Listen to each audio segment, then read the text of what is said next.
लखनौच्या एकाना स्टेडियमवर रविवारी क्रिकेटची मॅच नाही तर एक थ्रिलर सिनेमा लागला होता, कारण इतकी नाट्यमय वर्ण आपल्याला नेहमी पाहायला मिळत नाही. लखनौ सुपर जायंट्स विरुद्ध कोलकाता नाईट रायडर्स या मॅच मध्ये गरीब रिंकू सिंग पुन्हा आला असं फॅन्स म्हणतायत.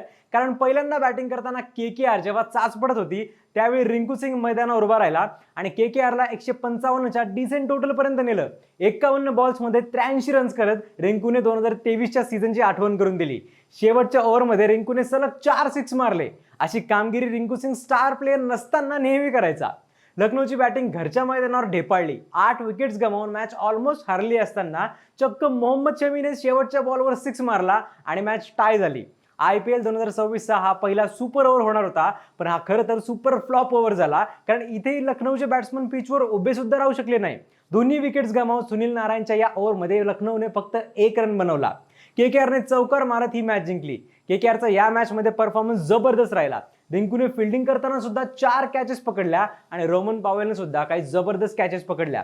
ही थ्रिलर मॅच तुम्हाला कशी वाटली ते कमेंट्समध्ये नक्की सांगा आणि फॉलो करायला गावबत्ती.